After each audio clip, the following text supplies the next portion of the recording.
Bago ang lahat, mukhang nagkatotoo nga yung bad omen sa Golden State. Parang halos 6 na araw or 7 lang yun after magpakulot nitong si Butler. Pinost ko na sa FB yun eh. Si Butler kasi out na ng season dahil sa torn ACL injury. Ito yung parehong tuhod din na tinamaan kay Butler dati noong 2018 na magkaroon siya ng MCL injury na bumalik noong 2024 na nagsimula ding hindi makalaro ng maraming game si Butler hanggang sa matrade. Nasa panic mode ang Golden State dahil sa nangyari kay Butler. Pero ang good side naman nun, January pa lang nung na-injured si Butler, by December 2026, may chance siyang makabalik. Kaso next season na yun.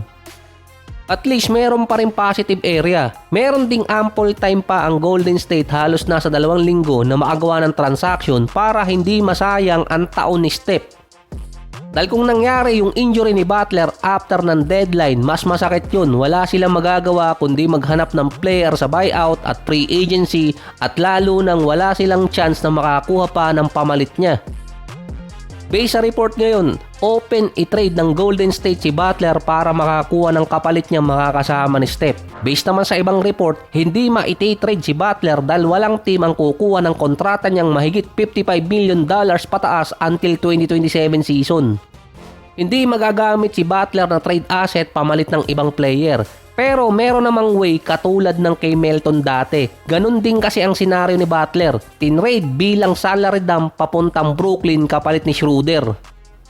Ang team na pwedeng i-trade si Butler, Brooklyn. Sila lang ang team na makakatulong sa Golden State dahil based sa salary cap at kung willing din ang Nets na kunin ang contract ni Butler dahil nasa tanking phase na rin naman sila. Ang isa pa ring candidate doon si MPJ para maging kapalit ni Butler at makakakuha pa ang Golden State ng 1 or 2 player kasama ni MPJ. Ito nga lang yun, imbes na isang first rounder baka maging 2 or 3 first rounder ang hingi ng Nets kung sakaling makipag-discuss ang Golden State. Dahil wala na sa Warriors ngayon ang leverage. Base naman kina Sham, nasa 1 month nang hindi nakikipag-usap ang Golden State sa Nets para kay MPJ. Kasi nga ayaw ng Brooklyn na si Kuminga ang kapalit. Pero sa ngayon, ang Nets ang best chance ng Golden State para makakuha ng pamalit kay Butler.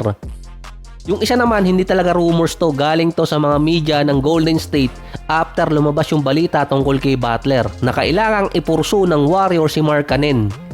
Kumbaga pinatataas ng media ng Golden State na si Markkanen ang makuha kapalit nitong si Butler. Pero ang problema nga lang doon, kausap nila Utah Jazz.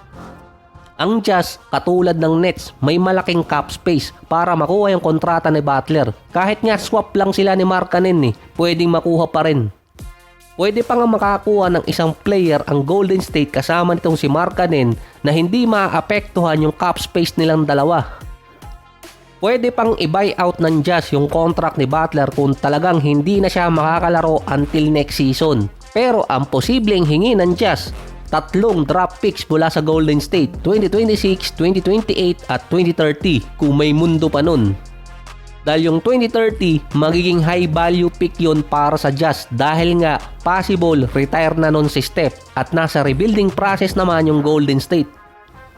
Ang isa pang player doon si Trey Murphy ng Pelicans. Siya yung isa sa gustong makuha ng Golden State kapalit si Kuminga. Kaso, kung si Butler ang ipapalit, malamang hindi papayag ang Pelicans dahil hindi sila nagdadump ng contract or salary. Meron pa silang isang player doon na hindi naglalaro, si DeJounte Murray. ACL injury din ang meron sa kanya at medyo malaki din ang contract. Parang kahit yata 3 draft picks ang ipalit, mahihirapan ng Golden State doon. At kung sakali din ang magiging kapalit nitong si Butler papuntang Pelicans si Murray. Kahit kasi makuha ng Golden State si Trey Murphy mula sa Pelicans na ang kapalit ay itong si Kuminga, magiging problema pa rin sa Warriors kung may iwan yung contract ni Butler na mahigit 56 to 58 million until next year. Ang suggestion naman ni Sham si DeMar DeRozan ang kunin dahil halos parehas lang din ang laruan ni Butler at DeMar. Parehong perimeter player, lamang lang talaga si Butler sa defensive side.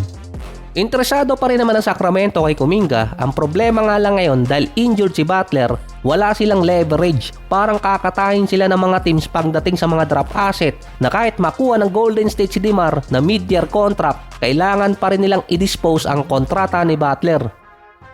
Meron pang isa dun kay Anthony Davis kapalit ni Butler at Kuminga. Kaso parang hindi papayag ang Dallas sa dead money ni Butler na mahigit 100 million.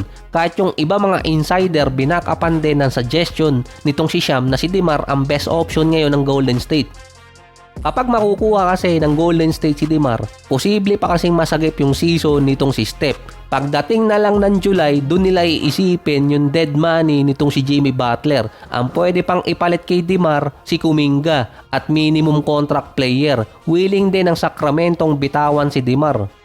Kapag kasi nabitawan ng Golden State ang 2 or 3 first rounder nila, virtually impossible nang makuha ng Warriors si Giannis via trade. Pwede na lang via free agency kung contender pa rin ang lineup nila at magka-interest si Giannis.